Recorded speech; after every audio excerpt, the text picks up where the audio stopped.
G'day and welcome to the Grow a Small Business Podcast. I'm your host, Troy Truen. Each week, we speak with an owner who has grown a business with 5 to 30 team members to something bigger. Diving into their numbers and unearthing the pain they've experienced, we explore what they did to overcome each barrier and what they would do differently from day one. Let's get into it.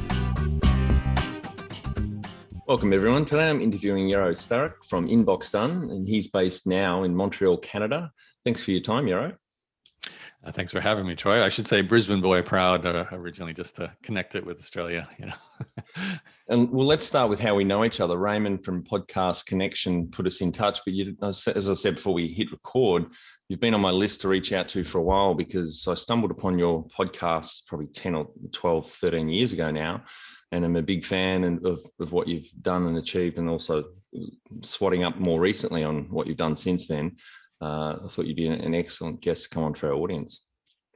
Yeah, well, thank you for having me. And I mean, you're doing more things than I'm doing. So I love meeting a fellow multifaceted entrepreneur / investor / podcaster / content creator, teacher, all the things that we both do. So yeah, great. Tell our audience a bit about your business, what it does and how it makes money.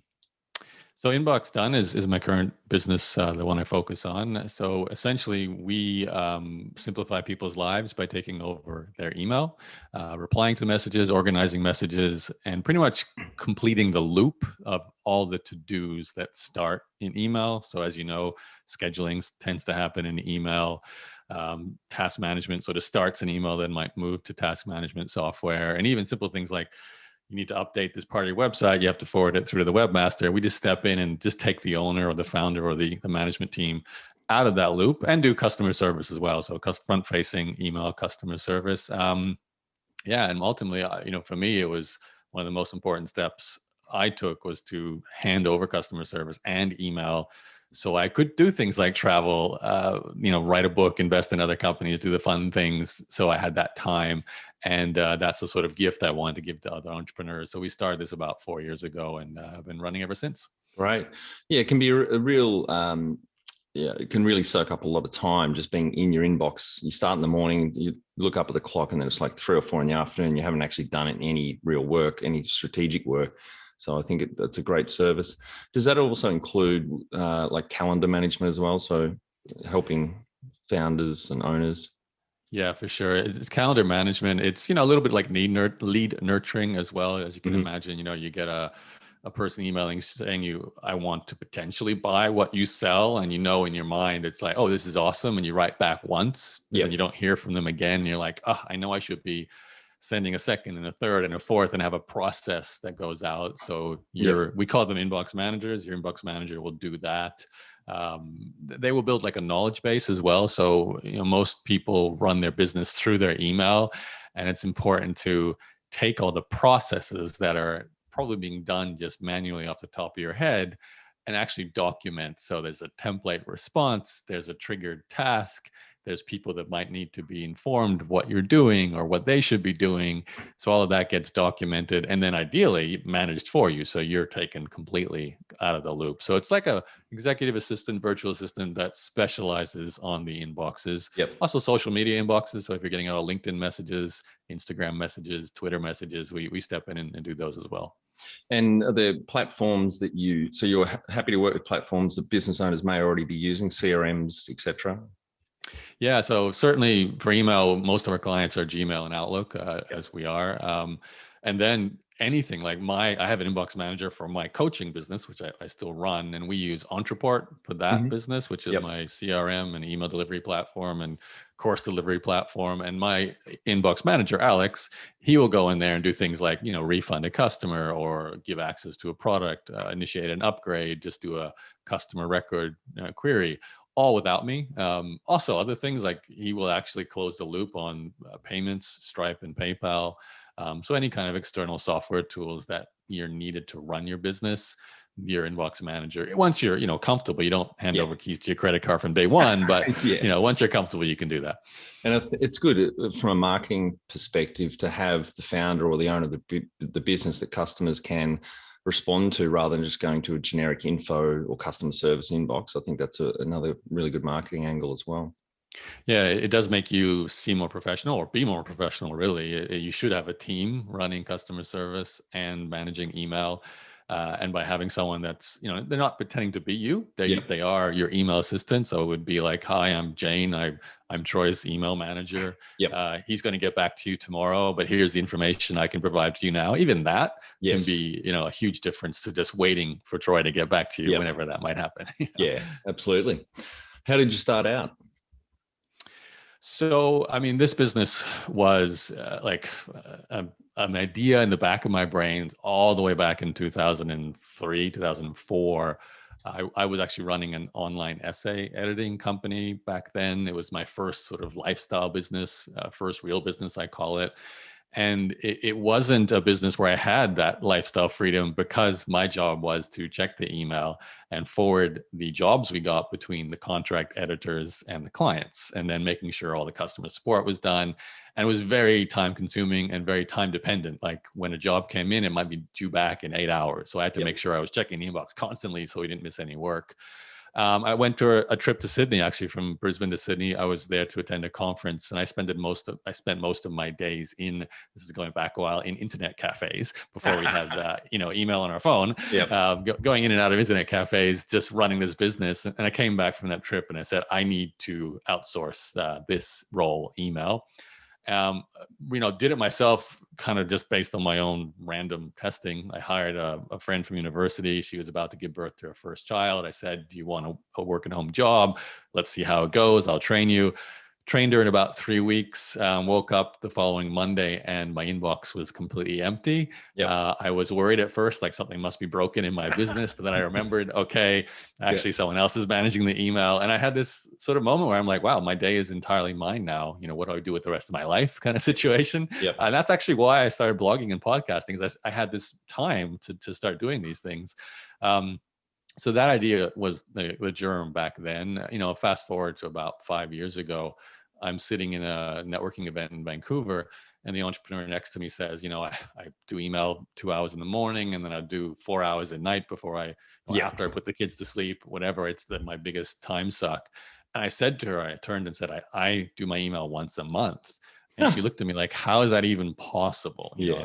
Everything would break if I did that. Oh, I said, well, there's a person every day going in there and doing my email, and they're just leaving me the 5% of emails that only I deal with, that I do once at the end of the week or the end of the month, whenever I feel like it, basically.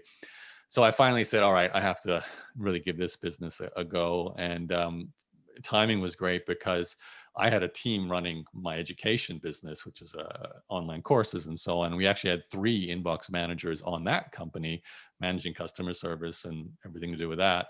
One of them, Claire, was just a real leader type person. And I had her in mind as a potential co-founder for a company. So I went to her and said, listen, it's an idea. We can test it. We need to validate it, see if people will pay for it, see if we can deliver it for other people.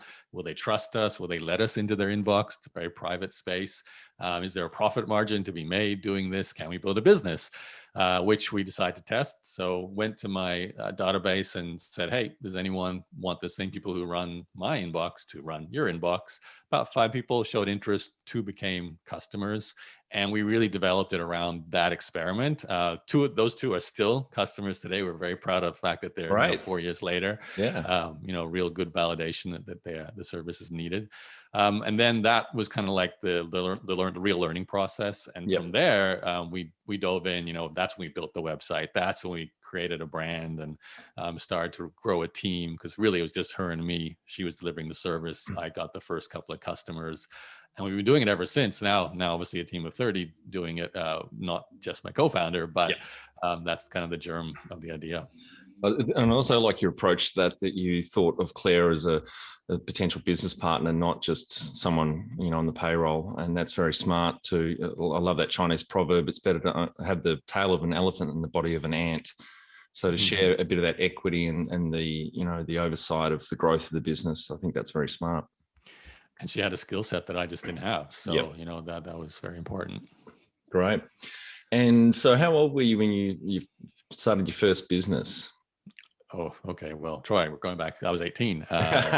University of Queensland, Brisbane, Australia. The .com boom was happening right around me. And I call it a business. It was, a hobby website about the Magic the Gathering card game, which some of your more gaming listeners might know about. It's actually still booming now. It's all online as well. It's Yeah, got a a professional good friend tournament of mine, series. his eldest son's right into it.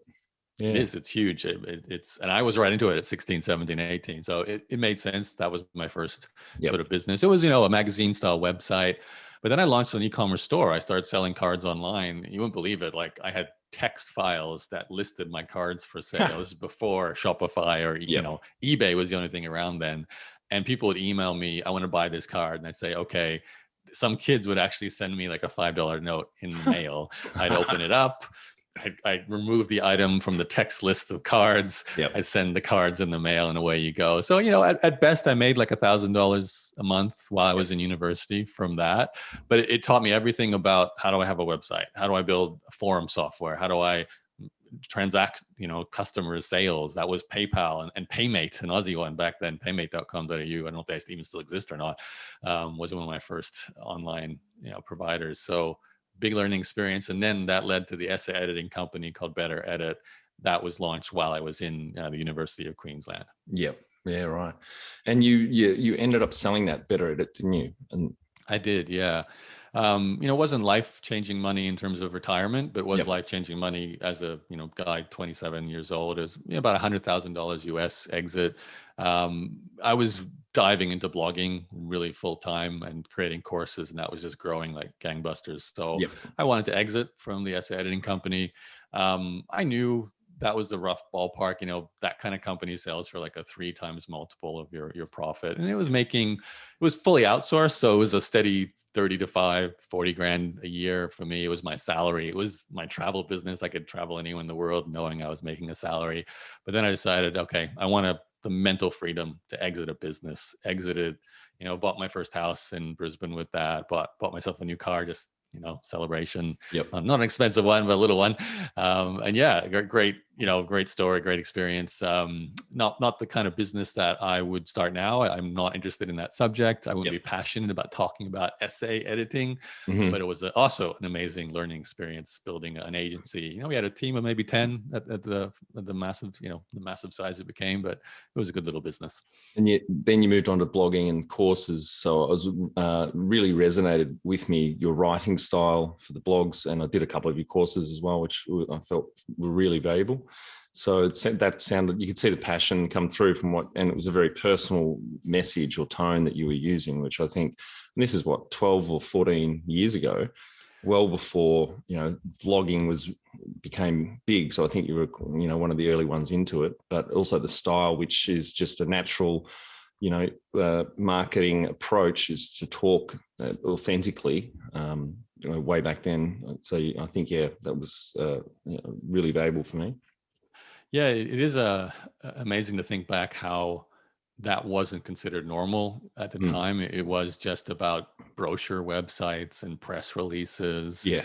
And then blogging hit, and suddenly it's people writing in their personal sort of journaling style, talking about their emotions and their needs and their problems, and really pouring it all out there. And we have to remember, no Facebook, not even YouTube, no social media. So this was kind of like the first form of social content. Yeah.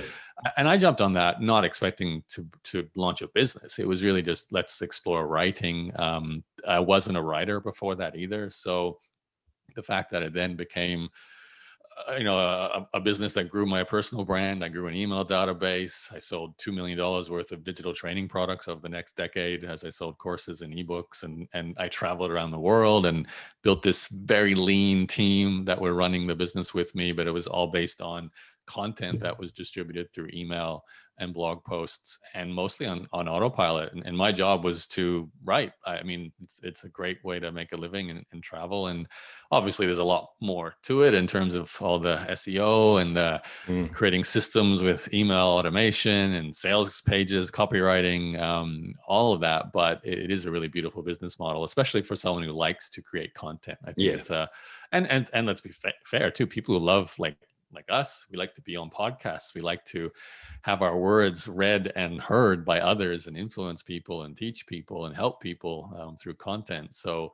the internet's been amazing and is only better today, obviously now with so many tools for selling content and building a business around that. Now it's massive. Yeah, it is. Do you have some key numbers you can share to illustrate the growth of InboxDone? Yeah, sure. So, InboxDone has been interesting because it grew like incredibly quick in terms of 6 months. We went from standing start to like 10 clients, 10,000 a month. For me, that felt fast. I know it felt fast for Claire because we were like, delivering a service we only just came up with and hiring new people, training them to deliver the service as well. But what was interesting after that, we kind of had a bit of a stagnant year. I'll be absolutely honest with you. And I think a lot of it was because I exhausted my existing marketing channels. Like I went to all my social media, I went to my email database, I connected with all the potential people who might have me as a guest on a podcast to just talk about this subject. And that grew us to, $10,000-$15,000 a month. Our first sort of core team members joined then, our first 3 inbox managers. But yeah, then a bit stagnant. And then I was and still am the chief of marketing, the CMO. Yep. So it was on my back, really. I'll be honest with you. I kind of hit this wall. I'm like, I got to learn how to market a service now. Yeah. I've been selling digital training on how to make money, blogging and email marketing. And now I'm selling a service, which I love what it stands for. It's about simplifying your life, creating freedom, all these things that in line with my personal brand.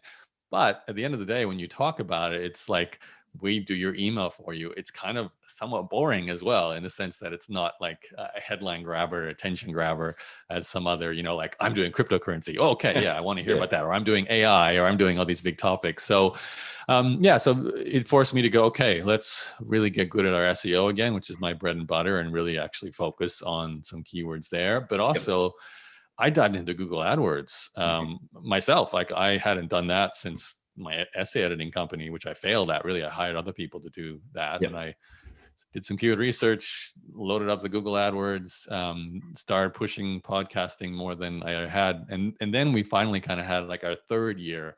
That's what really ramped us up from, like our sort of a 10 to 15 clients. We stayed there, like we'd lose one and gain one and sort of go up and down a bit, and learned a lot too with like, why are people not a good fit? Like we were getting some customers who would join and they might last for 3 months and then leave, which is not bad, but that's not what we want. We want a retained customers. So we were learning a lot. And then that third year, and really it's been like this again in like a very short 12-month period, which probably ended even like 2020 as we're talking is 2021. So kind of like 2020 all the way up to early 2021, that's when we went very quickly from sort of stuck at 15 to 50 customers. Wow. Yeah. That being said, like it's easy for me from the marketing side to go, more customers. From the delivery of the service side, Claire, she's always like, slow down. She's freaking out. Got to maintain quality, got to, make sure we're matching, and we're building so many new things. It's like now we assign 2 inbox managers to every client rather than 1, because we were realizing that people need redundancy. They don't want to go through this experience of having their inbox manager take a holiday and then suddenly you're back in charge of your own inbox. Like it's like flying first class and then asking you, go sit and coach again for a week while we fix first class up, So was that also for time shifting? So you've got more people, more of your team are in the inbox for longer hours throughout that 24-hour period? That's a good question. I'm not entirely sure that Claire would be the better person to answer it. I do know it ended up solving a bunch of problems that we didn't even realize would be problems until we started to grow. One of the things that's tricky with our business model is we are trying to balance training and onboarding a new staff member with a new client.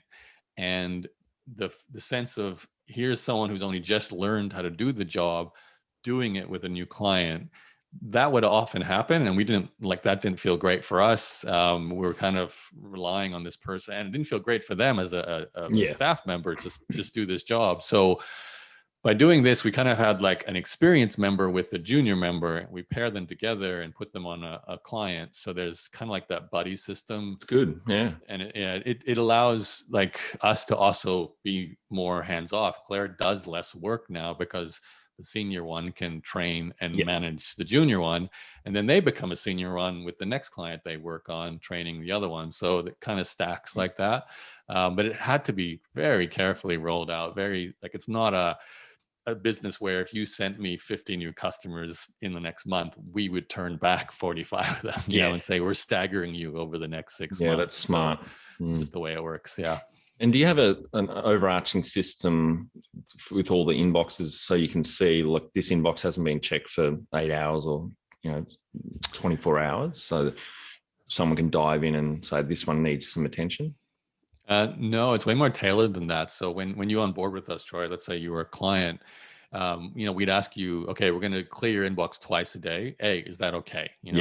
B, what times would you like us to do that? Do you want us to step in at 9 a.m. Hobart time and maybe 4 p.m. Hobart time? So you always know you're waking up to an empty inbox when you start your job, and you're going home knowing that everyone who's emailed during the day also has a reply. So that's one scenario. We've had some other clients who are like, I need more check-ins than that. Or some other clients who say, you know what, you go in and clear it whenever you want to. I just never want to go in there again. It's the type of client who's like, just get me out of the inbox 100%. Tell me what I need to know through Slack or Microsoft Teams, but I don't care as long as it's being cleared at least, once a day, and away you go. Very bespoke, very tailored.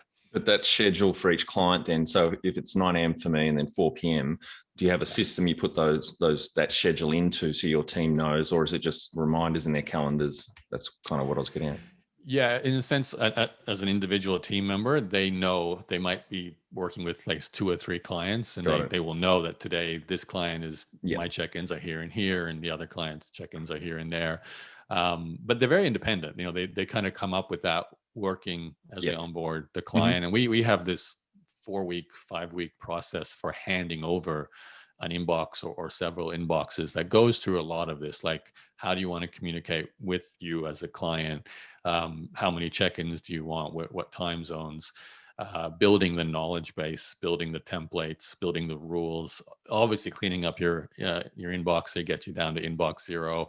Determining who are the key human beings in your life. It might be a husband or a wife. It might be a co-founder, CFO. It might be other assistants you work with, and how they integrate with your email, and then stepping in and making sure we're part of this system and taking things off your plate, but making that system run better. And so it's always quite tailored, but they are working independently to build that. We train them, and then it's like they run away and do it all. Yeah, great. Geez, some of the inboxes I've seen, people have got tens of thousands of emails still in there. That must take a year for your team to work through that backlog to get them to inbox hero. More often than not, we don't do that. There has been a couple of clients who just feel like they need to know every email of the 10,000 was at least looked at for a second before it was archived. But most people are comfortable with us to actually just take the most recent 100 emails and kind of build things based on that, and just click the archive button on the 10,000, knowing that it's searchable if we do need to find anything. If anything hasn't been responded to in 6 months, it actually probably isn't that important, since, it didn't light a fire. There are situations where you might tell me there's a business partner somewhere in those 10,000 emails. I got to find anything from that person. So sure, we can do that. But the simplest answer is, archive all. It's quite a nice feeling to go from 10,000 to zero in one click. It would be. When was the moment you felt like you'd succeeded? Ooh, that is such a big question. I think probably there's 2 moments. I set myself a financial goal when I was like 18, 19. I wanted to make $1,000 a day, as a Brisbane boy. More so because I felt like that was a crazy amount of money. I wouldn't know how to spend it, more than my friends would ever make. And it would give me all the freedoms I dreamed of. I could live anywhere. I could always choose to stay in a nice hotel or a nice Airbnb, as the case may be. I could start other businesses, write books, all those things, but that money had to be consistent, $1,000 a day. It's like winning that lotto that scratches, where you get $1,000. So, I achieved that with my education business. It's funny because it was like 10 years later after I thought of it. So I probably thought of it as an 18-year-old in 1998, and it hit me in 2008 when I was really in the high growth period of my education and coaching business. Launched a couple of courses, ones you may have purchased. Yep. And then I looked at my bank statement or my accounting statements and noticed, oh, wow, the aggregate, if I go back, it's now $1,000 a day. This is, it wasn't what I expected. It wasn't like, oh my God, I made it. But that was huge in terms to look back. The other goal I set myself was sort of $1 million net worth by the time I hit 30. I think it's a common goal we often set ourselves as a 20-year-old if you're coming from nothing as well as a starting point. No handouts from family, no kind of connections or anything like that. So and I did that. It was a combination of selling a company, a couple of launches of my online courses, a little bit of capital appreciation from property investing, kind of all amalgamated, mostly from my online teaching business. At that point, it was doing $500,000 Australian dollars a year, fairly large profit margin, 70%, 80%, because it's a small team, a lean business. You do that for a few years. The only thing that hurts you is the high tax rates in Australia. That's the downer there. And I hit that at 30, and that was probably the most satisfying because I was more relaxed. It was like, okay, really this is now I can enjoy the success I've had. You feel like you've achieved something. So that was probably the biggest moment. And since then, it's been more about exploring what you can do with your resources once you get them. Yeah, because I know you're a big traveler, not now in the age of COVID, but I know you love to travel. Yeah, travel, and even I know you're on boards and you've had investing in companies. I've recently got into angel investing, even with small amounts, $5, $10, $25, $35,000, and just the exposure to amazing companies doing fun things. Like, it's funny, I'm not involved with the company, but because I put a little bit of money, I own this 0.001% of it. There's this sense of I'm involved in something potentially big, great, fun industries, great ideas. So I really, really am enjoying that at the moment too. What does success look like to you?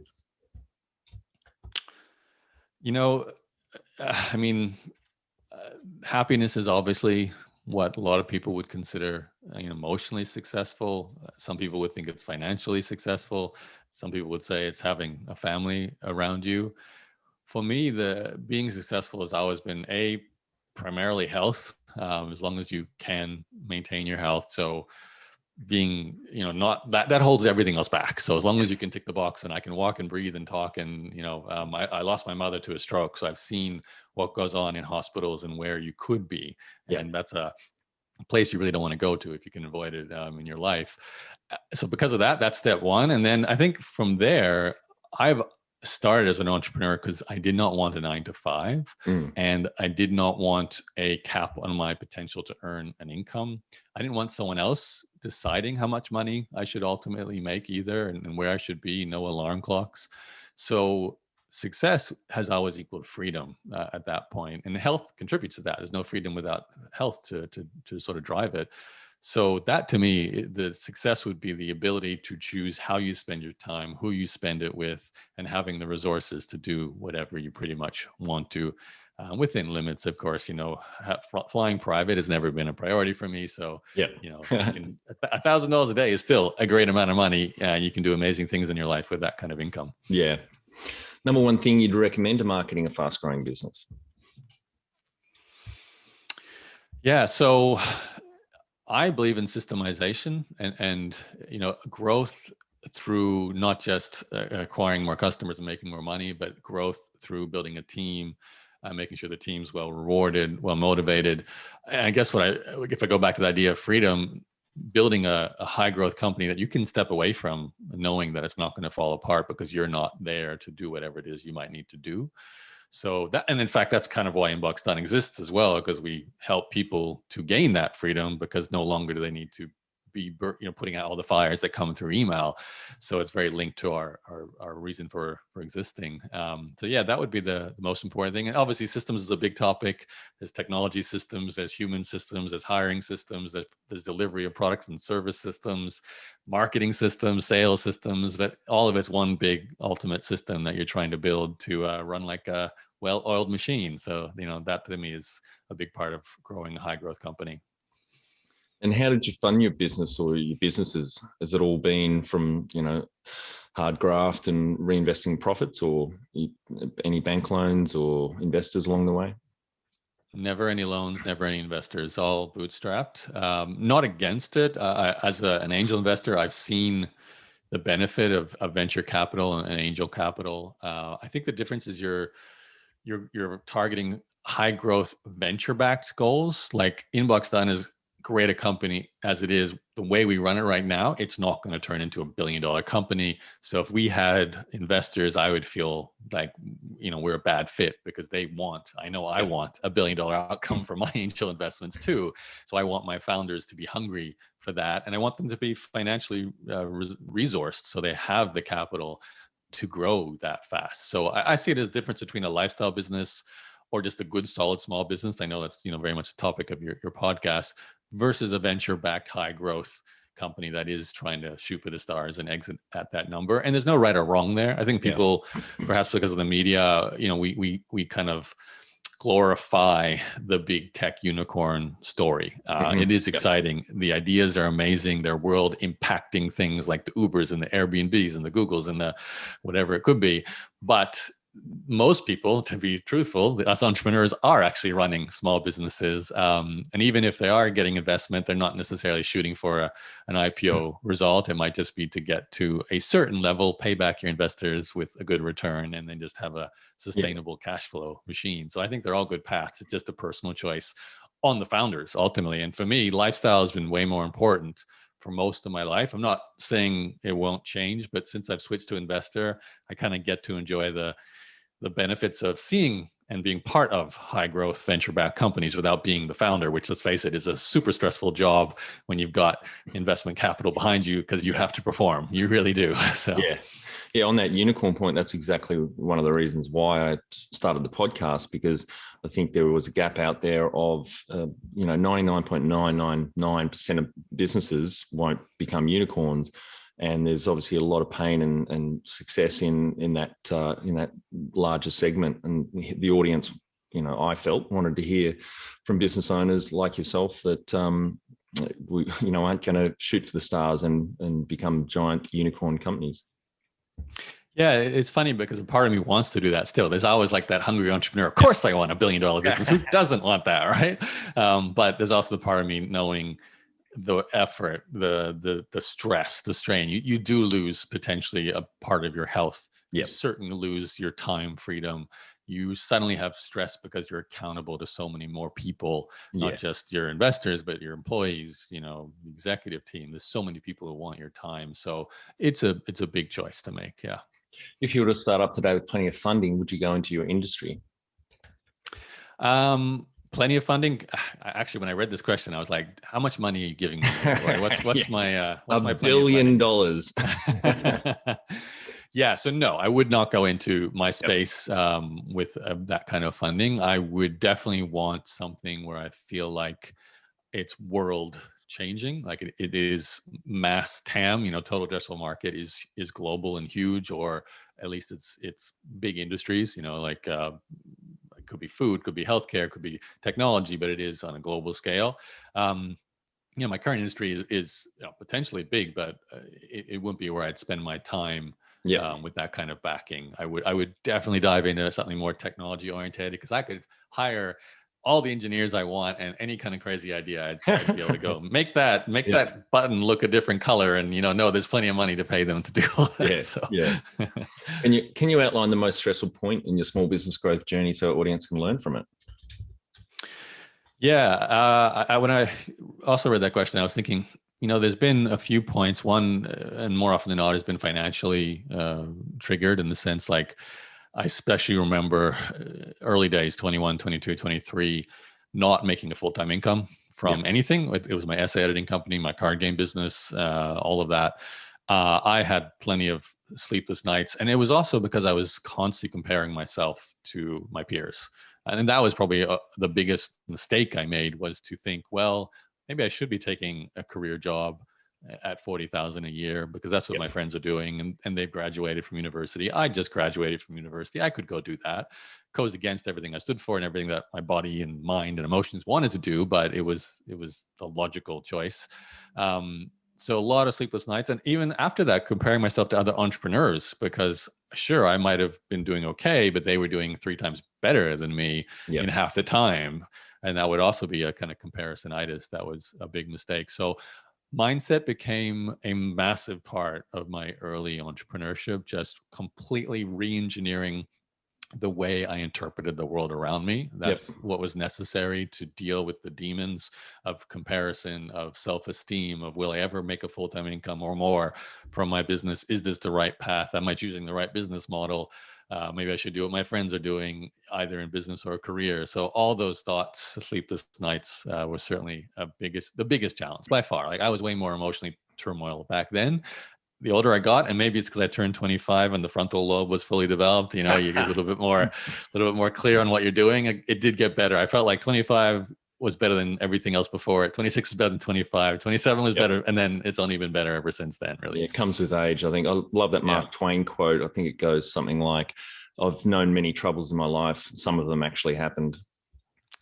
Exactly. Yeah. Very few of them, probably. Yeah. Yeah. What area in business do you feel you've had to work on the most to add the greatest value? Yeah, probably. I mean, tie it into what I just said, mindset. It's the birth of everything else. So, take what I do now. I'm a marketer, really. Like I do spend my time talking on podcasts to be an evangelist for my current company, in this case, InboxDone, or whatever I've done in the past.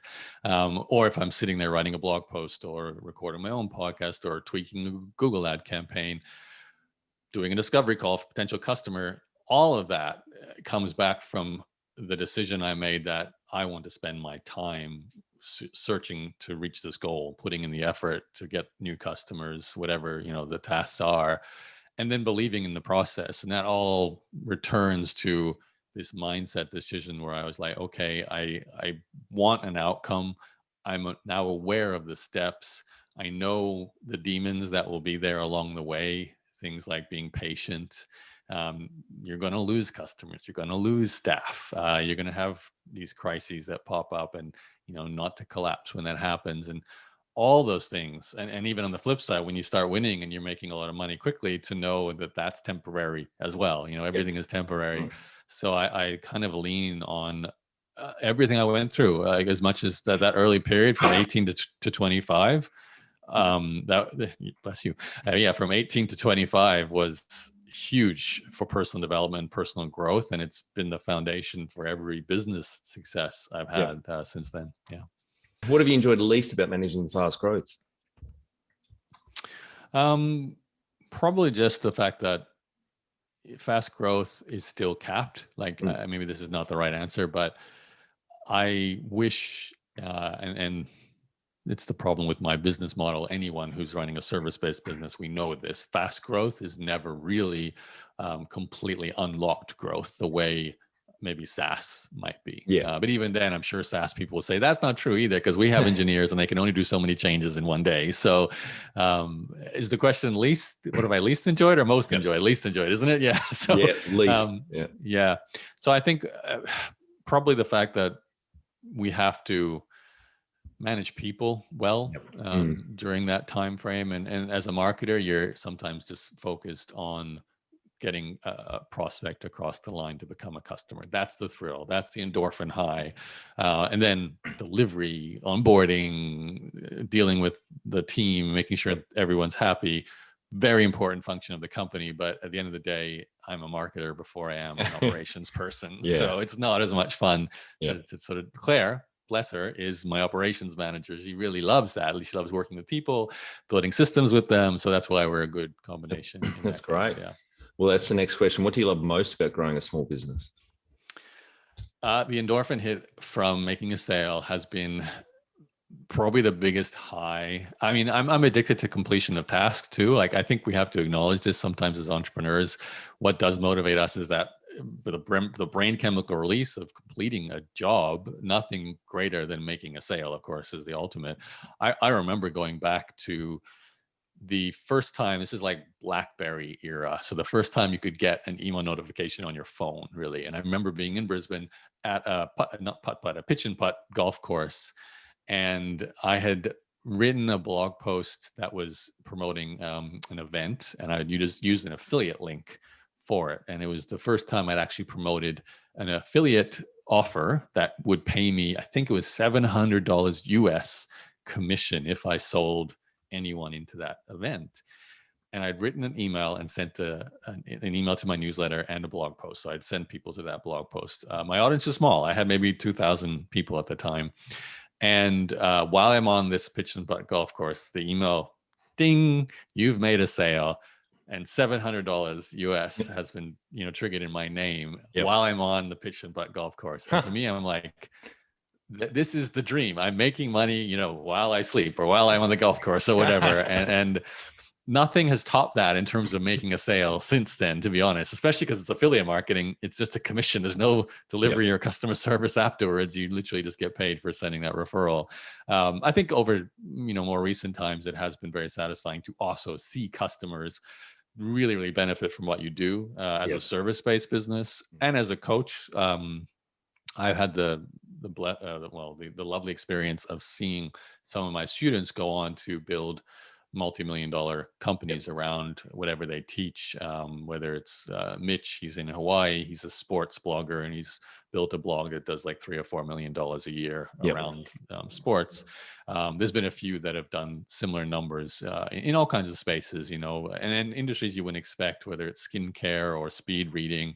And even today with InboxDone, the kind of customers, it blows my mind. We get a candy store owner, then we get an organic farmer, and then we get a venture capitalist, and then we get a car salesman, then a doctor, and then a skincare or hair care person. Just all these unique businesses, because everyone has email and everyone gets stuck in their inbox. So it's been a real hoot to see which kind of customers come in the door. You may have already answered this, but what's been the biggest mindset shift for you in your small business growth journey? Yeah, I mean, I kind of did, I guess, with the talk about reframing my interpretation of events. That's been super powerful because there are roller coaster rides with running a business. There's the loss of customers, the gaining of customers, the potential crisis. Sometimes there could be a very upset person with something you did, staff member or customer, business partner, even right at the top there too. So in order to kind of ride that roller coaster, I think of actually Barack Obama. He actually talked about this because his job, very much a roller coaster when he was, running for president. He said, I never get extremely high, but I also never get extremely low. I try and stay on the straight and narrow throughout this process because there's going to be highs and lows. And if I'm trapped to either one, they're kind of both false gods in a lot of ways. And whether it's my personality, I've always been quite level-headed too with a lot of the roller coaster experiences. Like I'm not the best person to be at a crazy high energy party either, because I don't get that high. I don't get that crazy energy that some people do. I know I don't drink, I don't do drugs, that sort of thing. At the same time, I went through this experience with my mother in hospital and her passing. It was horrific. I wouldn't recommend anyone go through it, but there was always a part of me knowing that, this is just a part of life. We're all going to do something. That's hopefully not quite the experience my mom went through, but we're all exiting the door at some point. So, you've got to be able to ride the whole ride and be okay with it. And business too, of course. Yes. Yeah. What is the number one habit you think a small business owner needs to develop and maintain? Consistency. I know it's a bit of a cliche, but there has to be, two parts of that. I think consistency is important, but the risk is you're consistently doing the wrong thing. So I've been a big proponent and fan of three concepts I learned early on in my entrepreneur career. One, most people have heard of, it's the 80-20 rule. It is finding the one or two things that move the needle the most and putting your time and energy there. I marry that with the theory of constraints, which is a concept that's come from manufacturing. Toyota was really great with this. Lean manufacturing.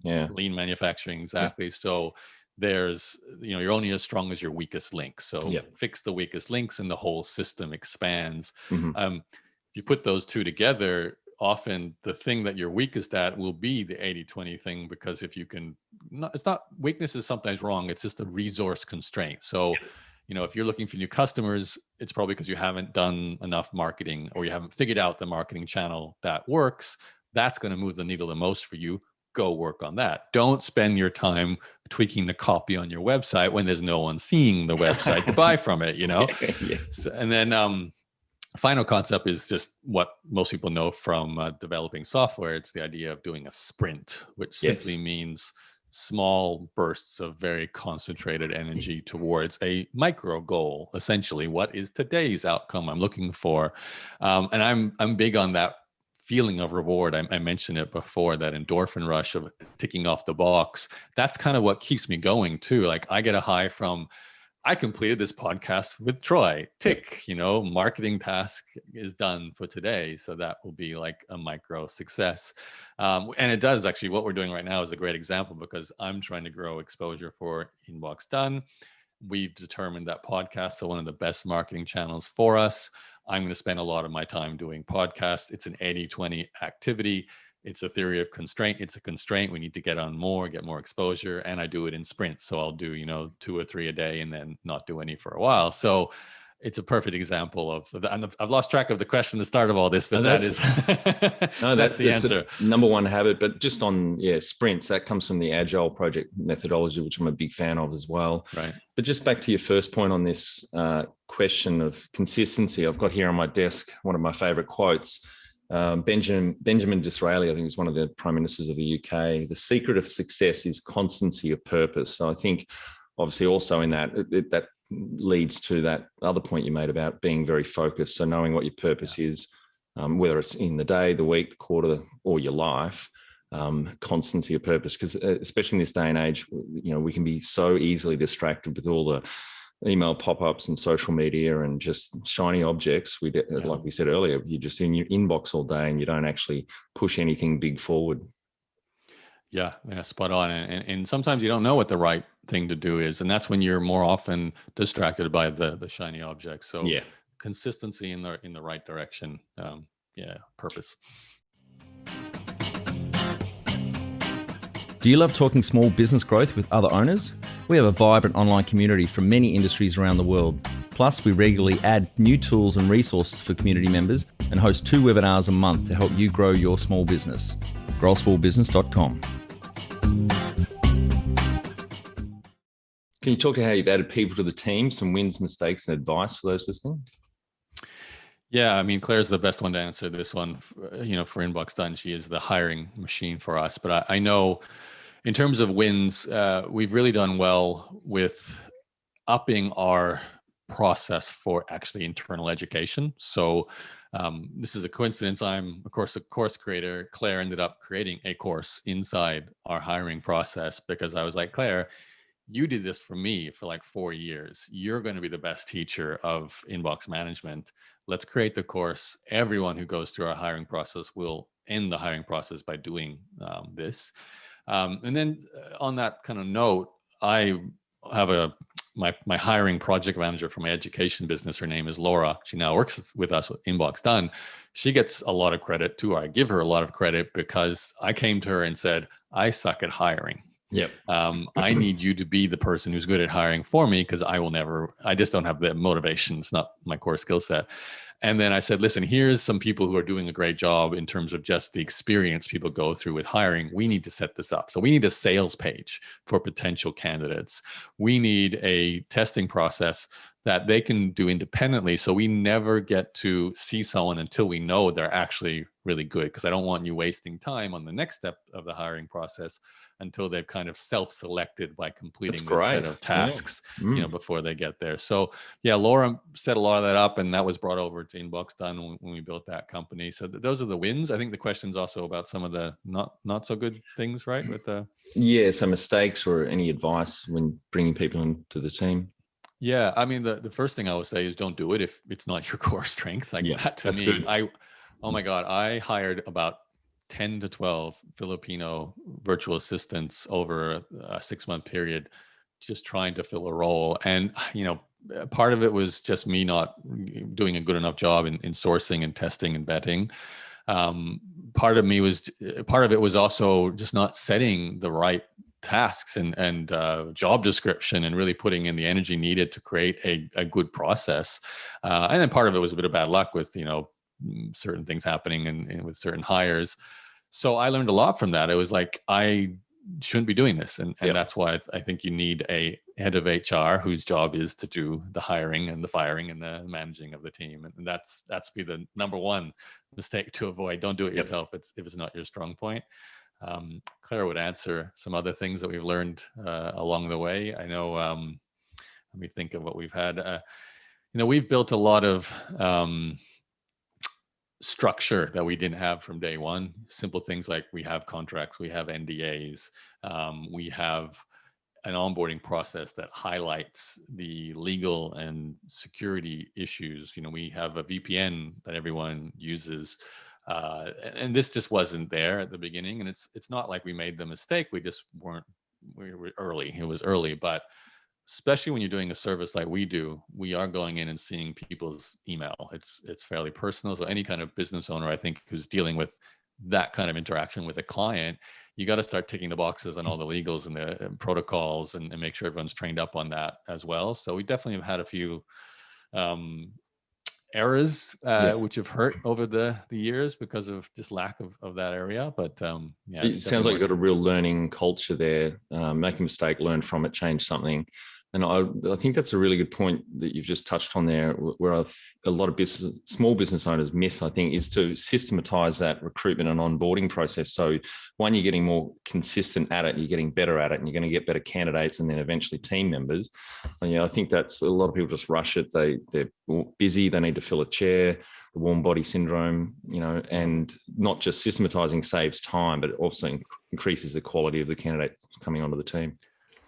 So true. So true. What platform or system do you use internally for that onboarding process, like for their education, et cetera? Yeah. Process Street is our main kind of management tool. Again, it's more Claire's side of the business. She built all the processes in there with the team as well. Yep. With Laura, our also a head of matching. One of the functions that is kind of unique to what we do, and maybe not unique, but it's something we have to do, is matching, in the sense that Troy comes to us needing email management. You have a certain personality, you have a certain writing style, you live in a certain time zone, you have a certain type of business.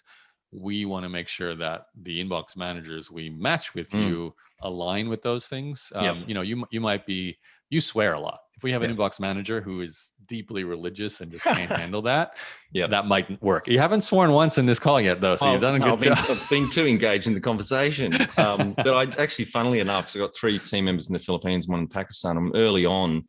One of my first editors for the podcast was beeping out all the swear words. I said, for fuck's sake, I like to swear. It's cathartic. And sometimes I use it to drive home a point. Can you please put them back in? So, Yeah. So, it's a simple example, but it's an important one. Like you got to match personalities. That's great. Really good. Really smart. Yeah.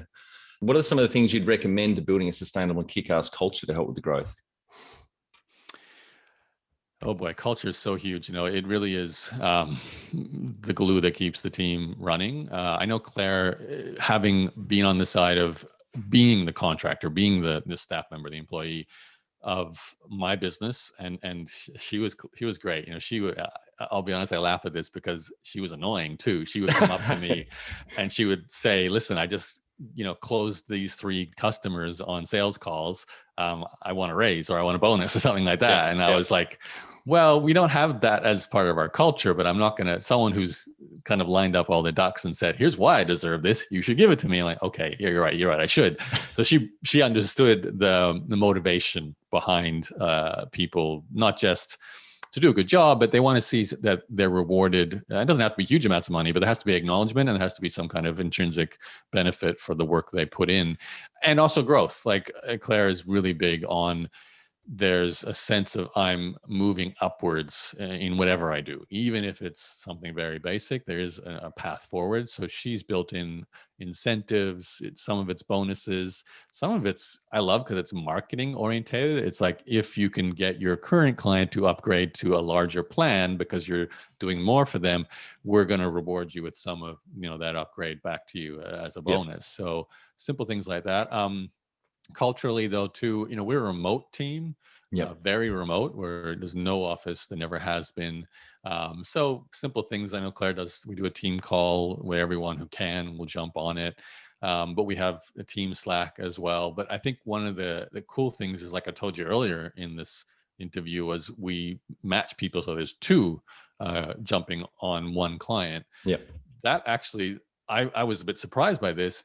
It was not just a benefit for the client, but that they enjoyed working together. It started to create a sense of camaraderie, and, even just the talking back and forward about your client and what you're doing for them, and that sense of progressing together has become something of value to the inbox managers as well.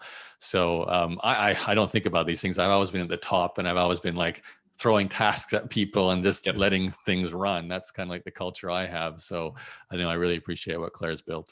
It's going to be interesting to watch in the age of COVID now, a lot more remote working and teams splayed all around the world, how to stitch together that culture, not just when the COVID crisis kind of dies down a bit, but when it's becoming a lot more popular and normalized to actually work remotely.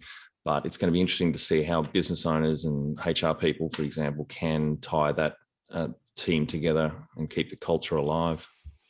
Yeah, I think there's a whole new industry now. It's the support systems and the education, the consultants and so on, who will step in and show you how to grow and maintain culture with remote teams, because it's very different. You're not meeting face to face. So very different. I actually remember I was reading, can't remember the book name of it, but it was about WordPress and the remote culture they've had to kind of build, where they have a huge team, they've always been distributed team, but they've done certain things like created these clusters of units of teams of maybe 4 to 8 people, and they would meet often in a holiday kind of environment. Let's go to Mexico. It's a team retreat. We'll do some work. We'll also do some play. Yeah. And it's just that little bit of cohesion that's continued face to face that's allowed that team to really, gel together and feel that sense of working together, despite the fact that most of the communication is typing in Slack all day long to each other, Yep.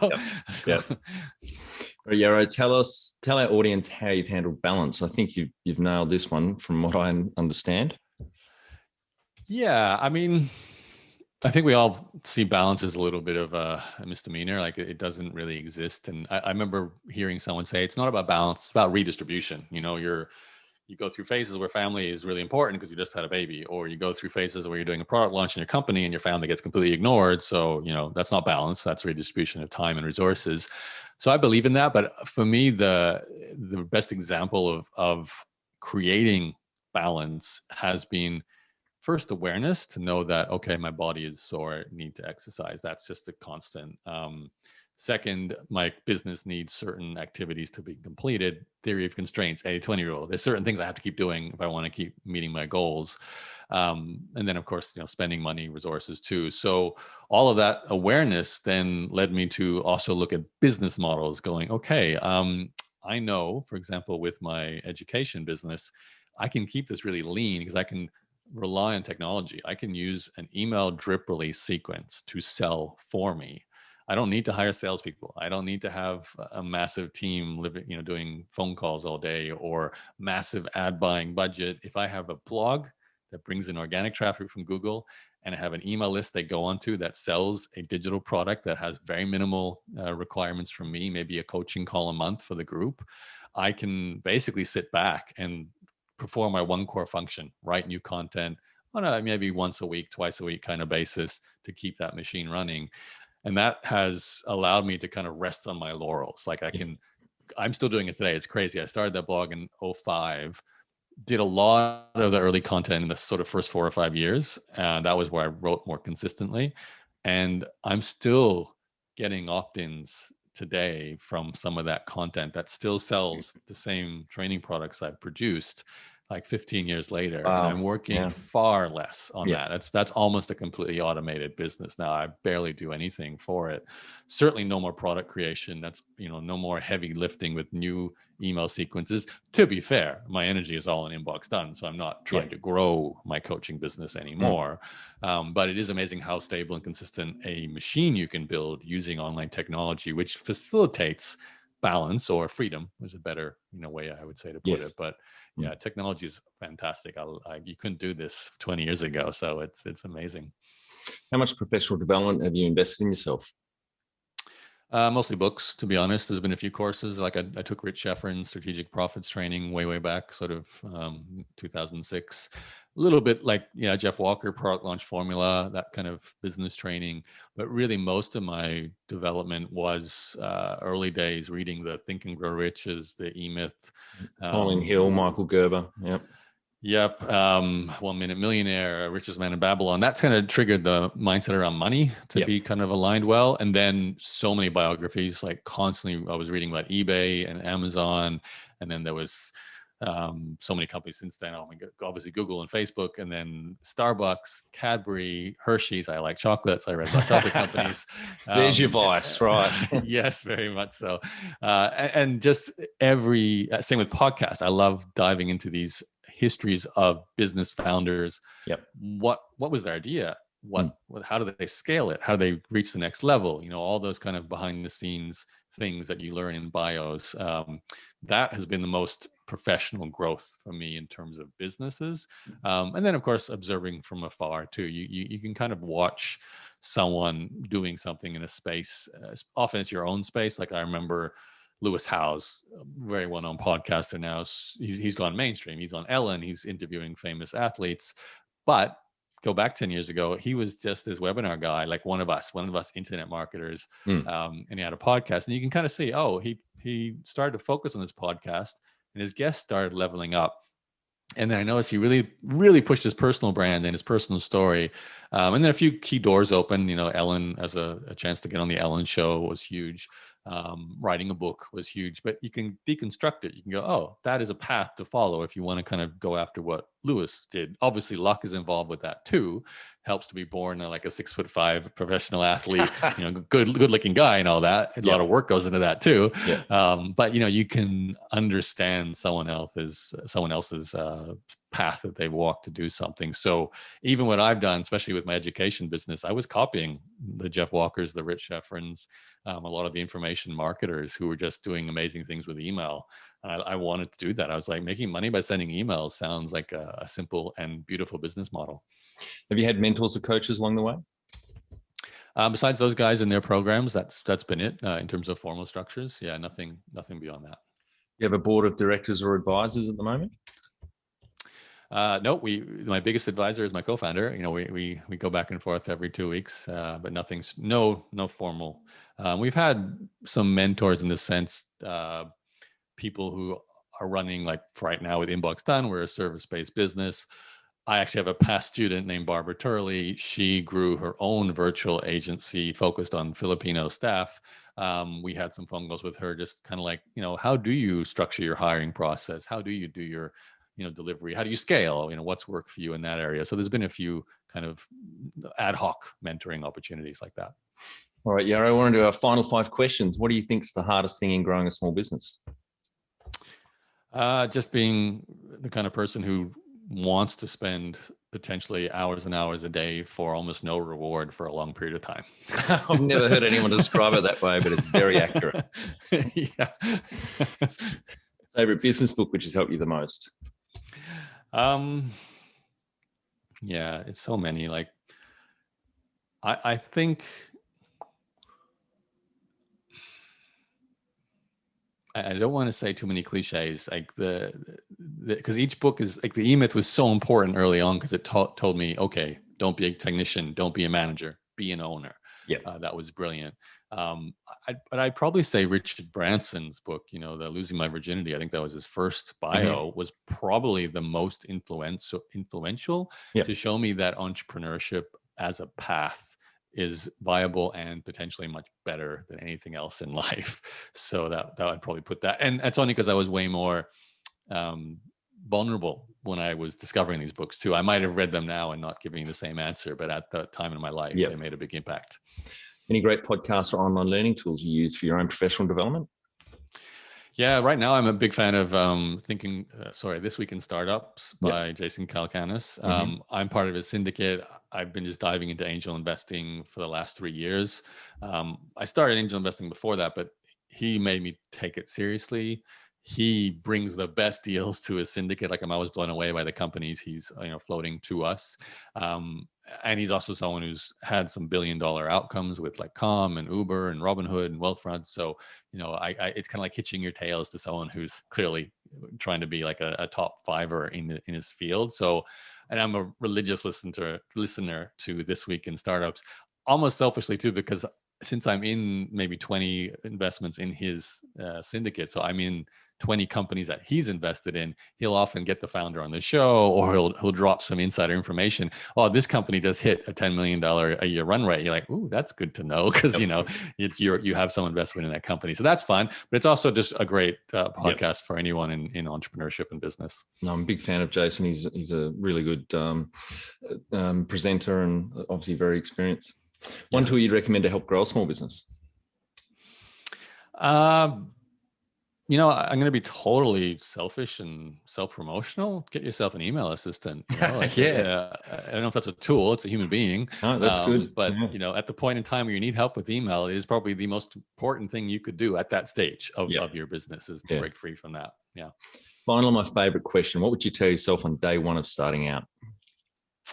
I would definitely tell myself to make sure that the process that I'm going through on a day-to-day basis, I find something in that I enjoy. Otherwise, there's no point in doing it, because, as cliche as it is, life is about the journey. Once you do reach the destination, you kind of stop and go, well, it was the whole experience that I enjoyed, not the fact that I reached the outcome. And I say that knowing the first 3 or 4 business projects, as much as I'm proud of the work I did there and the results were some good, some not so good, there was a lot of time spent building something that I ultimately just didn't care about. It was just about making enough money to survive. Yep. And then, you turn that around and you can start doing something you actually enjoy on a day-to-day basis, and you can make money from it. That's the holy grail. That's what you're looking for. And I didn't really experience that until I started blogging and podcasting, to sort of discover this is a business model that I can really express myself through creativity and be financially rewarded and enjoy a little bit of fame, micro-influencer sort of thing. So, and you don't want to be stuck selling something you don't like for many, many years. So that's important. Well, Yaro, thank you very much for your time today. Really appreciate it. As I said early on, big fan of your work over the last 15, 20 years, and was right into the podcast on my way back from London 12 so years ago, and you set me on a path to some of the stuff I'm doing right now. So thank you for that as well.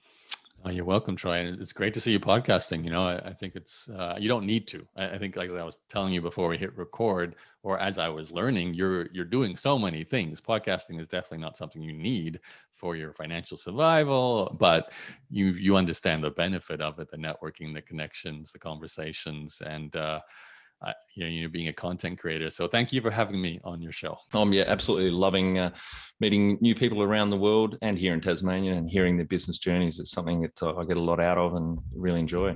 Thank you. And for our audience, we would greatly appreciate a review in iTunes or whatever platform you listen to us on.